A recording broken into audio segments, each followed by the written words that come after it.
नमस्कार, आप देख रहे हैं न्यूज नेशन और मैं हूं आपके साथ चिराग सुखीजा। मेरे साथ मोनू चहल मौजूद हैं। भारत बनाम इंग्लैंड चौथा टेस्ट मैच रांची में खेला जा रहा है, जिसके दूसरे दिन का खेल खत्म हो चुका है।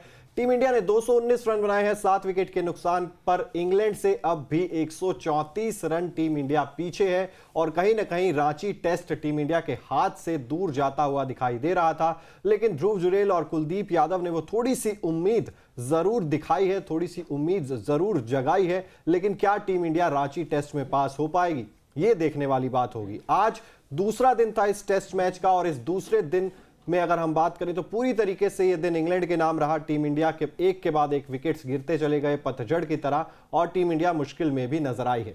सबसे पहले आज के दिन की 5 बड़ी बातों पर अगर हम नजर डालें तो उन 5 बड़ी बातों में सबसे पहले तो जो आउट ऑफ सिलेबस आ गए थे ऑली रॉबिन्सन, इस पर बातचीत करेंगे कि ये ऑली रॉबिन्सन आखिर कहां से आ गए। यशस्वी जायसवाल ने एक बार फिर से दमदार पारी जरूर खेली है, लेकिन उसके बाद टीम इंडिया कहीं ना कहीं कोलैप्स करती हुई नजर आई है। हार्टले और शोएब बशीर की फिरकी के जाल में टीम इंडिया पूरे तरीके से फंसती हुई नजर आई है। और यहां पर बात करें रजत पाटीदार की तो एक बार फिर से इस खिलाड़ी ने निराश किया है। रजत पाटीदार पर भी बात होगी, क्या उन्हें आगे मौका मिलेगा।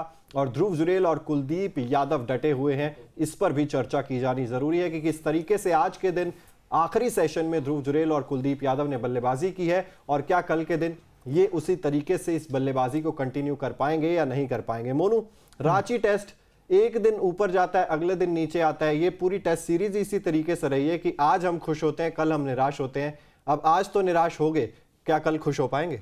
देखिए, यही तो ब्यूटी है टेस्ट क्रिकेट की चिराग, क्योंकि ऐसा नहीं एक दिन का, पूरे 5 दिन चलने वाला क्रिकेट है वैसे भी। और लेकिन मजा आ रहा है यार दोनों टीमों को देखकर यार, एक बार वो ऊपर एक बार वो नीचे। लेकिन आज जब दिन स्टार्ट हुआ था, जो आपका पहला पॉइंट था उसमें ये था कि जो रूट और जो out of syllabus Ollie Robinson, यार ओली रॉबिन्सन के जो 58 रन बनाए उन्होंने, ये कहीं ना कहीं टीम इंडिया को खलेंगे यार। क्योंकि 58 रन में देखिए, मुझे रोहित कैप्टनसी मुझे थोड़ी डिफेंसिव नजर आई, क्योंकि आपने ना सिंगल बड़े आराम से दे रहे थे आप नंबर 9 के बैट्समैन को। वहाँ पर आपको अटैकिंग फील्ड चाहिए थी, वहाँ पे कैचिंग पोजीशन खिलाड़ी चाहिए थे, लेकिन नहीं हो पाए।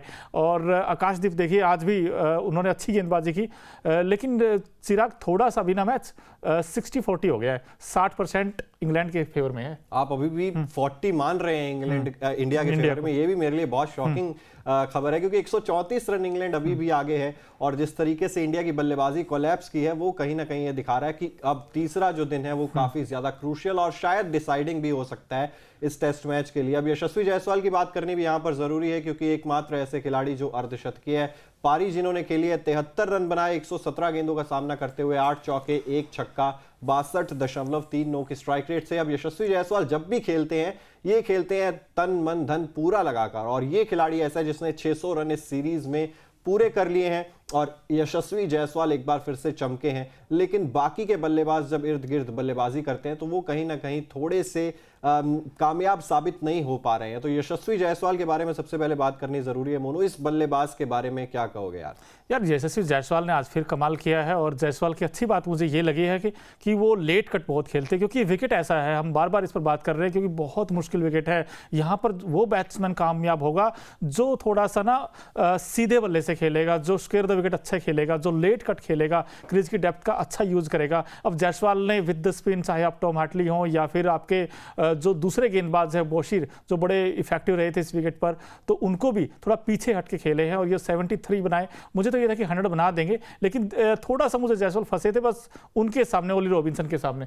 बाकी तो इनकी इनिंग बहुत अच्छी थी, नो डाउट, बहुत अच्छी इनिंग खेली उन्होंने। बिल्कुल, यशस्वी जायसवाल ने अच्छी इनिंग्स खेली, लेकिन उसके अलावा जो भी बल्लेबाज थे वो कहीं ना कहीं स्ट्रगल करते हुए नजर आए। चाहे रोहित शर्मा हो, जो सिर्फ 2 रन बनाकर आउट हो गए। मोनू तो कह रहे थे कि इनका जो दोहरा शतक आया था वो यहीं रांची में ही आया था, और अब 198 रन से चूक गए दोहरे शतक से। तो कहीं ना कहीं रोहित शर्मा से भी काफी ज्यादा उम्मीदें थी। शुभमन गिल, वो स्टार्ट मिल गया था, स्टार्ट को कन्वर्ट नहीं कर पाए शुभमन गिल भी, और उसके अलावा रजत पाटीदार। अब रजत पाटीदार का क्या होगा, ये अपने आप में एक बड़ा सवाल बन चुका है, बड़ी पहेली बन चुकी है टीम इंडिया के लिए, क्योंकि दूसरी तरफ तो केएल राहुल फिट नहीं हो रहे हैं, इधर रजत पाटीदार लगातार मौके गंवा रहे हैं। अब रजत पाटीदार कैसा परफॉर्म करते हैं दूसरी इनिंग्स में, शायद उनके करियर के लिए एक डिसाइडिंग फैक्टर भी हो सकता है, क्योंकि इनके बल्ले से रन निकल नहीं रहे हैं।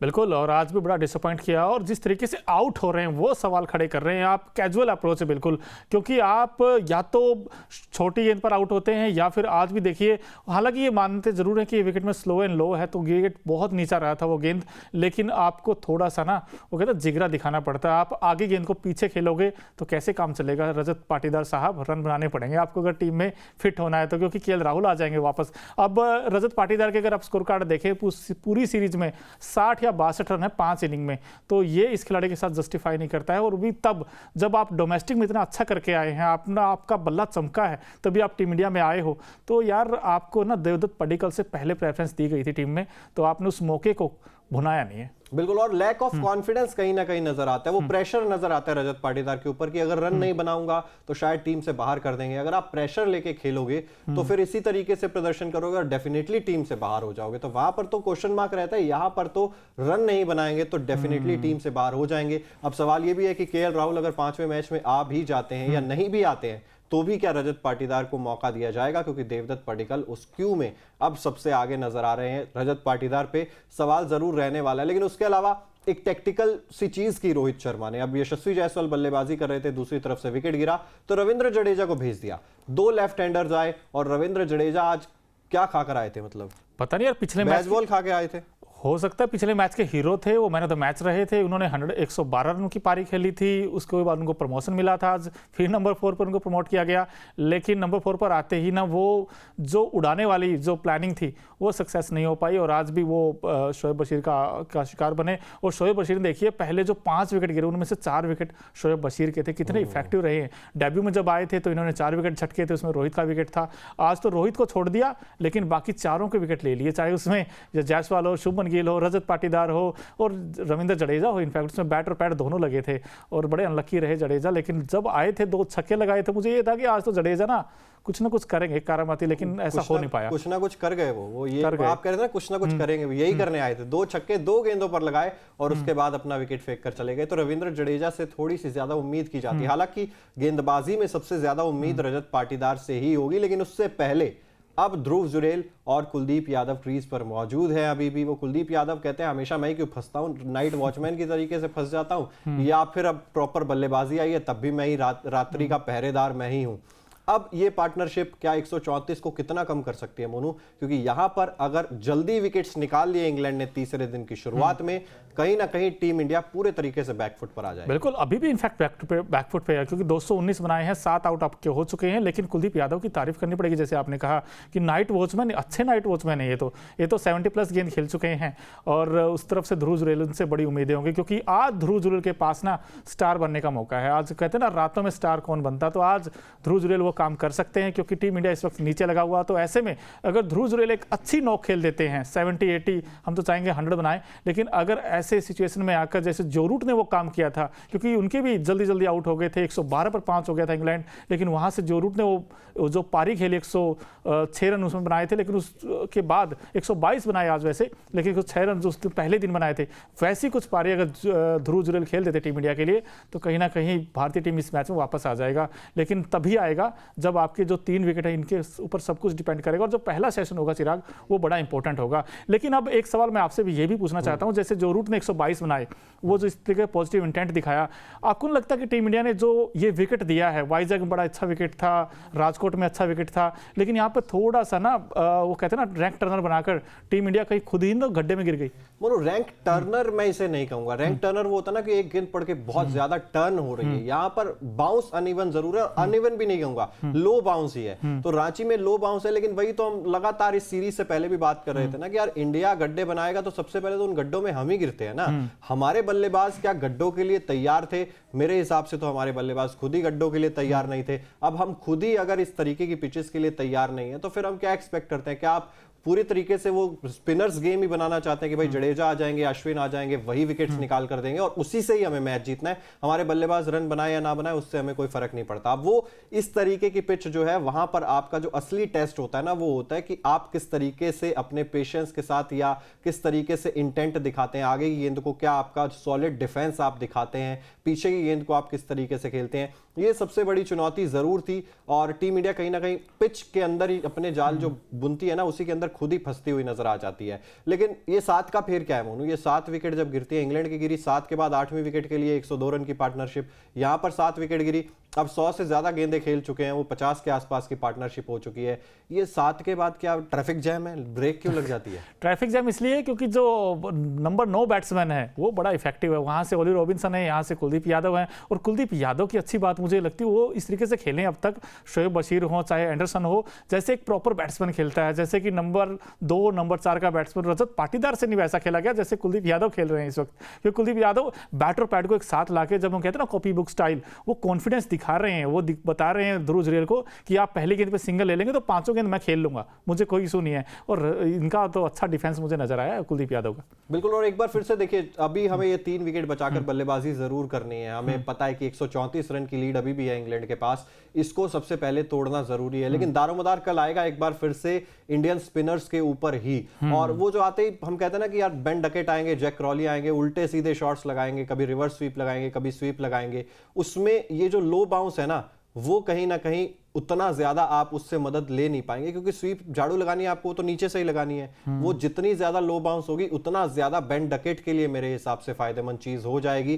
क्या आपके पास अभी भी वो रिवर्स स्वीप का जवाब है? और जवाब है तो क्या जवाब है आपके पास? क्योंकि इंडियन स्पिनर्स ने अभी तक बहुत अच्छा प्रदर्शन किया। जडेजा ने पहली पारी में 4 विकेट जरूर चटकाए हैं, लेकिन क्या आप टप्पा पकड़कर गेंदबाजी कर पाएंगे? क्या आप इंग्लैंड को वो 100-150 रनों के अंदर ऑल आउट करने की क्षमता रखते हैं? क्योंकि अगर आप उन्हें 150 के ऊपर जाने दे रहे हैं तो फिर ये मैच आपके हाथ से मेरे हिसाब से निकल जाएगा। बिल्कुल निकल जाएगा, क्योंकि आपकी अगर 3 विकेट देखिए, हम बार बार इसलिए कह रहे हैं कि फर्स्ट सेशन बड़ा इंपॉर्टेंट होगा, क्योंकि अगर टीम इंडिया यहाँ से 70-80 रन भी बनाएगा, 100 भी बनाएगा, तब भी आपकी को लीड तकरीबन 60-70 की मिलेगी। तो ऐसे में इंग्लैंड के लिए तो बड़ा टोनी का काम करेगी, लेकिन इंडिया के लिए इंग्लैंड को रोकने के लिए 100-150 वैसे देखिए काबिलियत है। जो आपने सवाल पूछा है इंडिया की बॉलिंग में, नो डाउट आपके पास रविंद्र जडेजा हैं, आपके पास कुलदीप यादव हैं, आपके पास अश्विन है जो इस वक्त 500+ विकेट उनके पास, एक्सपीरियंस आपके पास फुल है, लेकिन उसको यूटिलाइज करना। और जैसे आपने स्वीप की बात की तो कुलदीप यादव मुझे लगता है सेकंड इनिंग में काफी इफेक्टिव होंगे, क्योंकि उनके लेफ्ट टाइमर है और उनका गेंद थोड़ा नीचे रहता है। तो ऐसे में कुलदीप यादव खेलना सबसे बड़ा चैलेंज होगा। और जोनी बेस्टो खासकर स्वीप लगाएंगे और ओली पॉप भी स्वीप लगाएंगे, तो इंग्लैंड की बैट्समैन भी फंसेंगे वैसे इस विकेट के ऊपर। लेकिन बात वही घूम के आती है चिराग, आपने 112 पर 5 से 353 कैसे बनने दिए, ये सबसे बड़ा सवाल है। क्योंकि आपने आज भी देखे तो आप जब रक्षात्मक हो जाते हैं तो फिर सकारात्मक रिजल्ट्स कैसे मिलेंगे? क्योंकि वो कैचिंग पोजीशन यार, ये कहां से आ रहा है? ये दिल से निकलती हैं बातें। क्योंकि देखिए आपने, मैं इसीलिए बार बार कह रहा हूं, क्योंकि आपने या तो आप अटैक कीजिए या फिर डिफेंस कीजिए। आपने क्या किया कि आपने फील्डर जो कैचिंग पोजीशन में थे, आप शॉट लेग भी देखिए, उसको भी काफी दूर रखा हुआ था। जब गेंद बैट या पैड पे लगती है तो गिरेगी, तो कैच तो कम से कम पकड़े। आप ना तो सिग्नल रोक रहे हैं, ना बाउंड्रीज रोक रहे हैं, और कौन सा भी काम नहीं कर रहे थे। तो ये थोड़ा रोहित की ना जो सोच थी वो थोड़ी डिफेंसिव नजर आई मुझे। डिफेंसिव नजर आई, रक्षात्मक नजर आई, सकारात्मक रिजल्ट्स कैसे आएंगे? मोनू भारी भरकम शब्द लेकर आए हैं, लेकिन आप भी कमेंट बॉक्स में भारी भरकम शब्दों के साथ कमेंट्स जरूर करते रहिए साथ साथ, क्योंकि ये चर्चा बहुत ज्यादा जरूरी हो जाती है। क्योंकि ये सीरीज जो है बीच मझधार में फंसी हुई है, 2-1 से इंडिया आगे जरूर है,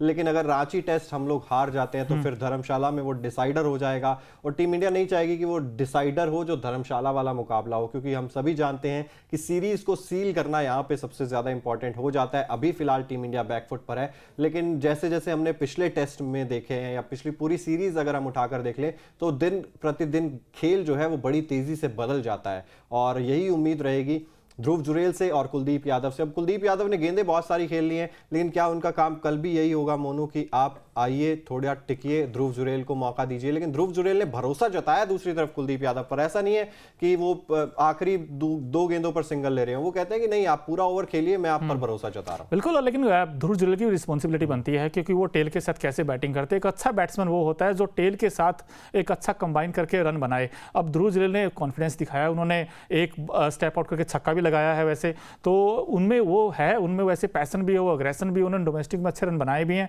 अगर बस वही कूल काम एंड कंपोज अगर वो रहें, विकेट को थोड़ा सा अच्छा से रीड करें, और टॉम हार्टली एक सबसे बड़े इफेक्टिव क्योंकि लेफ्ट आर्मर है, उनका गेंद थोड़ा फंस के आता है, तो अगर वो थोड़ा सा ना बैट और पैड को एक साथ लगा खेले, और इस विकेट पर फिर से हम कहते हैं कि ऑन द राइज और थ्रू द लाइन मारना थोड़ा सा मुश्किल होगा। लेकिन आप अगर मेरिट पे खेलेंगे, गेंद को थोड़ा अंदर आने देंगे, लेट कट ज़्यादा खेलेंगे, तो मेरे ख्याल से ध्रुव जुरेल अच्छी नॉक खेल सकते हैं। अगर ध्रुव जुरेल ने 70-80 रन बना दिए तो टीम इंडिया के लिए एक उम्मीद जग सकती है, इस मैच में कमबैक कर सकता है इंडिया। और पिच को देखें तो देखिए, तीसरा दिन आप खेलेंगे, अब 2 दिन में आप लगभग वो 2 टीमें ऑल आउट हो गई हैं, 3 विकेट बचे हैं, वो एक अलग मैटर है। लेकिन जिस तरीके से अब तीसरा, चौथा, पांचवें दिन तक तो शायद ये मुकाबला जाएगा, लेकिन तीसरा और चौथा दिन अगर हम पिच के लिहाज से देखें मोनू, तो जिस तरीके से ये पिच खेल रही है, क्रैक्स जो है दूसरे दिन पहले दिन के मुकाबले काफी ज्यादा खुले हैं, और आपको चौथी पारी में भी बल्लेबाजी करनी है। ऐसे में कहां तक टीम इंडिया की सोच रहेगी कि इतना टारगेट अगर मिल जाए तो हम चेज कर सकते हैं, कितना क्या सोच रहेगी कि इंग्लैंड को यार यहां तक रोकना पड़ेगा? यार देखिए, अभी तो जो 134 है, कम से कम इंडिया तो ये चाहेगा कि हम पहले लीड ले लें बैटिंग करके अच्छी, लेकिन इंग्लैंड को अगर आपने लीड दी तो इसका मतलब ये है कि आप जितनी जितनी उनको लीड देंगे उतना आप बैकफुट पे आते चले जाएंगे, क्योंकि 4th इनिंग में इंडिया को खेलना है और इंडिया नहीं चाहेगा कि हम 150-160 प्लस रन बनाएं, क्योंकि ये विकेट वैसा हो गया क्योंकि सेकंड इनिंग में खासकर बल्लेबाजी करना बहुत टफ हो जाएगा, क्योंकि अभी इतने सारे क्रैक्स खुले हुए हैं, और जो गेंद क्रैक्स पे पड़ती है उसके बाद जैसे जायसवाल जिस तरीके से आउट हुए थे, वो गेंद पड़कर बशीर की जायसवाल को समझ नहीं आया था। हालांकि वो उससे पहले भी देखे तो शुभमन गिल के साथ भी कुछ ऐसा ही हुआ, क्योंकि क्रैक्स में पड़ने के बाद आपको ये नहीं पता चलता कितना बाउंस होगा और कितनी लो रहेगी गेंद, तो वो थोड़ा सा सरप्राइज करता है बैट्समैन को। बिल्कुल सरप्राइज करता है। और लेकिन मोनू से जो सवाल पूछा गया था उसको इन्होंने घुमा दिया, वो शोएब बशीर की फिरकी की तरह घुमा दिया कि टारगेट कितना टीम इंडिया लेना चाहेगी। टारगेट अगर हम चौथी पारी के लिहाज से देखें, क्रैक्स को देखते हुए देखें, तो क्या यहाँ पर 300 रन चेज हो जाएंगे चौथी पारी में, 250 चेज हो जाएंगे टीम इंडिया से? मुश्किल है। कितना इंडिया 200 के आसपास, 180-190 इतना ही बन सकता है, क्योंकि बहुत मुश्किल है इस विकेट पर, क्योंकि जब तक हमने जो विकेट देखा है इस विकेट पर बल्लेबाजी करना वाकई बहुत टफ है। बिल्कुल। और इंग्लैंड के लिए मेरे हिसाब से देखिए, क्योंकि अभी भी इंग्लैंड इस गेम में काफी ज्यादा आगे, हालांकि मोनू ने 60-40 बोला है, लेकिन मेरे हिसाब से वो शायद 80-20 ही है। अभी भी इंग्लैंड के पास पूरी तरीके से इस गेम को कंट्रोल इंग्लैंड ने किया हुआ है, और इंग्लैंड के लिए सिंपल सा गणित यही है कि कल पहले सेशन में आते ही फटाफट से वो आधे घंटे में विकेट्स निकालें। जैसे हमने जो रूट को छोड़ दिया था कि आप बल्लेबाजी करते रहिए, हमें कोई प्रॉब्लम नहीं है, ओली रॉबिन्सन को बाहर किया, उसके बाद जेम्स एंडरसन को आउट कर दिया फटाफट से, तो इसी तरीके से वो भी चाहेंगे कि कुलदीप यादव का विकेट निकाले, और उसके बाद अगले जो 2 विकेट्स हैं वो जल्दी जल्दी इंग्लैंड की टीम निकाले, और उसके बाद इंडिया को ऑल आउट करके वो जो टारगेट हम बात कर रहे हैं वो 250-300 टारगेट देने की इंग्लैंड की टीम कोशिश करे। चलिए, लेकिन एक अच्छी बात यह है, जाते जाते एक अच्छी पॉजिटिव बात आपको बता दूं कि हैदराबाद में जो विकेट तकरीबन वैसा ही था, इंडिया ने 190 की लीड ली थी, अब 134 ही लीड है ना इंग्लैंड की, तो कोई दिक्कत नहीं, इंडिया भी कमबैक कर लेगा मैच में। चलिए, फिलहाल आप भी कमेंट बॉक्स में बताइए क्या इंडिया इस टेस्ट मैच में कमबैक कर रहा है या फिर नहीं। इसके अलावा अगर अभी तक आपने सब्सक्राइब नहीं किया न्यूज नेशन को, तो जल्द से जल्द सब्सक्राइब भी कर दीजिए, साथ ही बेल आइकन जरूर प्रेस कर दीजिए ताकि देश और दुनिया से जुड़ी हर खबर सबसे पहले आप तक पहुंचे। देखते रहिए न्यूज नेशन।